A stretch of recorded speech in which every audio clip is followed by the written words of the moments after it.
Bonsoir, merci beaucoup d'être là. On est ravis de vous accueillir pour cette deuxième séance de conférence de la chaire beauté de PSL. PSL, pour rappel, regroupe 11 établissements composants et 7 établissements partenaires et a pour ambition de faire dialoguer les savoirs venus de tous horizons, les arts, l'ingénierie, les sciences sociales, les sciences humaines, les sciences dures. À l'image de PSL, la chaire beauté cherche à croiser les regards experts sur ce qu'est la beauté et nous allons essayer ensemble de penser, de réfléchir, en tout cas de nous arrêter à la beauté.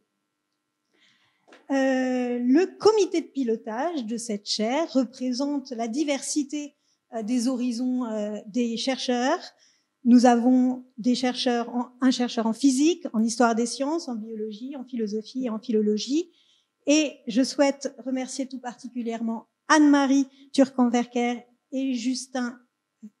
Janico, qui devrait être là, qui est là,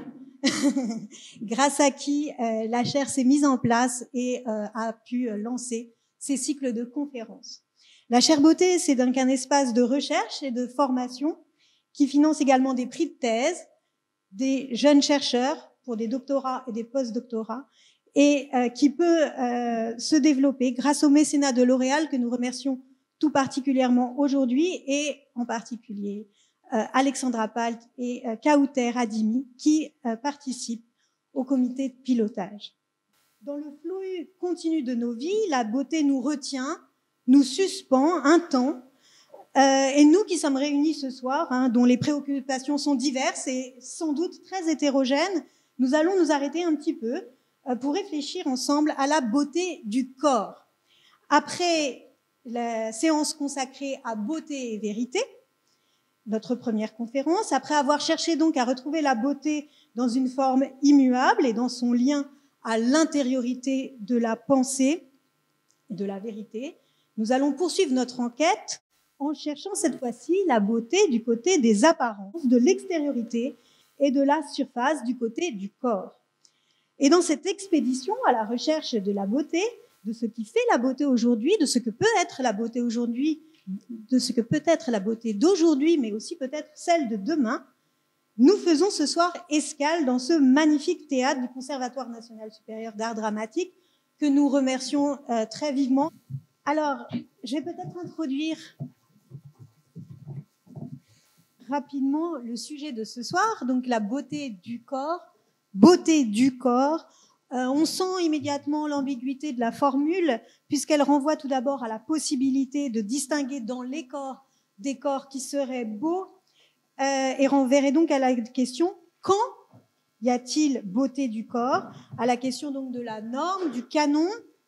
de beauté, évoqué dans sa dimension lancinante, dans la performance d'Hélène Guggenheim. Mais vous le verrez, il ne s'agit pas tant ce soir de questionner quand il y a beauté que de